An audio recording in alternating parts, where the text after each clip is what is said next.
வணக்கம் மக்களே, welcome to universe voice Tamil.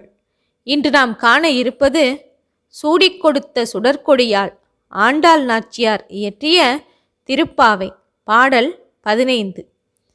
Andal பிராட்டியார் தமது 15ஆம் பாடலில் என்ன கூறியிருக்கிறார் தெரியுமா? குவளையா பீடம் என்கிற பெயருடைய யானை எம்பெருமானை கொல்வதற்கு பாய்ந்து வந்தது. அதன் தந்தங்களை முறித்து அழித்து கொன்றவன் கண்ணன். அசுரர்களாகிய பகைவர்களை வேரோடு அழிக்கும் வல்லமை படைத்தவன் பகவான். இங்கே அசுரர்கள் என்று கூறுவது இராட்சச உருவம் கொண்டவர்களை மட்டும் குறிப்பதாக கொள்ளக்கூடாது. நம்மிடையே இருக்கும் அசுர குணங்களை வேரோடு அழித்து பிறப்பு என்கிற சூழல் சக்கரத்திலிருந்து நம்மை விடுவிப்பவன் என்பது பொருளாகும். இந்த வல்லவனின் புகழ் பாடல்களை கேட்ட பிறகும் ஒன்றும் அறியாதவள் போல் இப்படி நீ தூங்கி விழலாமா என்று தோழியர் கேட்கிறார்களே. செய்ய வேண்டிய வேலையை செய்யாமல் அற்ப லௌகீக சம்பந்தப்பட்ட வேலைகளை செய்வது தூங்குவதற்கு சமம் என்பதை இந்த பாசுரத்தின் மூலம் ஆண்டாள் பிராட்டியார் நமக்கு உணர்த்துகின்றார். இப்பொழுது பாடல் 15 பார்ப்போமா? எல்லே இளங்கிளியே, இன்னம் உறங்குதியோ? சில்லென்று அழையேன்மின் நங்கைமீர் போதர்கின்றேன். வள்ளையுன் கட்டுரைகள் பண்டேயுள் வாயறிதும் வல்லீர்கள் நீங்களே நானே தானாயிடுக. ஒல்லை நீ போதாய் உனக்கென்ன வேறுடையை? எல்லோரும் போந்தாரோ? போந்தார் போந்தெண்ணிக்கொள்.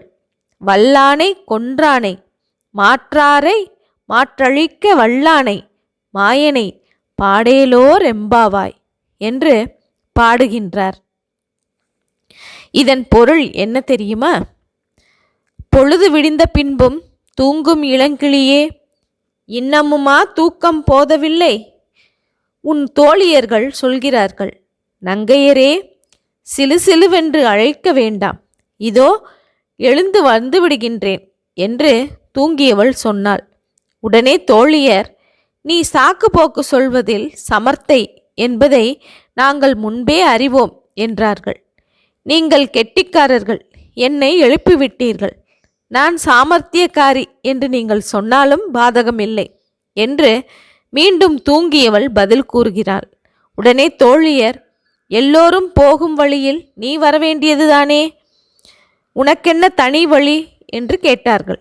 அதற்கு அவள் பதில் சொல்லாமல் எல்லோரும் வந்துவிட்டார்களோ என்று விசாரித்தாள்.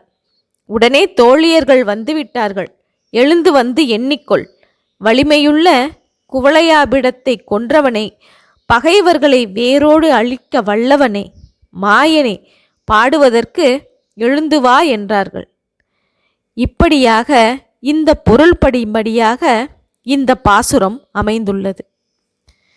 ஓகே மக்களே, இதுவரை என்னுடைய யுனிவர்ஸ் வாய்ஸ் தமிழ் சேனலை சப்ஸ்கிரைப் செய்யாதவர்கள் சப்ஸ்கிரைப் செய்து கொள்ளுங்கள், ஷேர் செய்யுங்கள், மறக்காமல் லைக் செய்யுங்கள்.